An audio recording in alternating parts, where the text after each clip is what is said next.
আসসালামু আলাইকুম বন্ধুরা। আমরা জানি যে একজন বিচারক যদি কোনো দলের হয় সেক্ষেত্রে তার কাছ থেকে কোনো সঠিক বিচার পাবেন না। সে ইনিয়ে বিনিয়ে তার দলকে রাইট করার চেষ্টা করবে, দলের পক্ষে কাজ করার রায় দেওয়ার চেষ্টা করবে।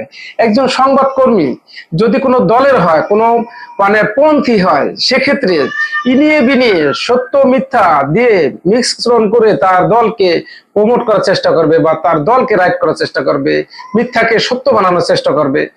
এই হলো একজন সংবাদকর্মীর মাধ্যমে যদি আপনি সত্য জিনিসটা আপনার কাছে পৌঁছাবে না, এটা আপনি 100% নিশ্চিত থাকতে পারেন। সাংবাদিক ইলিয়াস আসলে কি বাংলাদেশের একজন দেশপ্রেমিক বা দেশের জনগণ নিয়ে আসলে তিনি ভাবেন?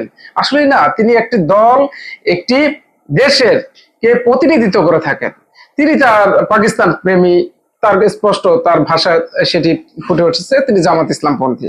তিনি বলেছেন এই 1971 সালে তার যদি জন্ম হতো তাহলে তিনি পাকিস্তানের পক্ষে কাজ করতেন, তার মানে ওই সময় রাজাকার সে। এরপরে আসেন যে তিনি এখন বলছেন যে ভারত পাকিস্তান যুদ্ধ হলে তিনি পাকিস্তানের পক্ষে কাজ করবেন। তিনি এটাও বলেছেন যে বিএনপির যে ভিপি প্রার্থী তিনি ভারতপন্থী, তার মানে তিনি সাদিক কায়েমের পক্ষে কাজ করবেন। তার মানে সে জামাত ইসলামের কে প্রমোট করে থাকেন, জামাত ইসলামকে তিনি লালন পালন করে থাকেন, পাকিস্তানকে তিনি লালন পালন করে থাকেন। তার মাধ্যমে কখনোই সত্য সংবাদ আমরা আশা করতে পারি না।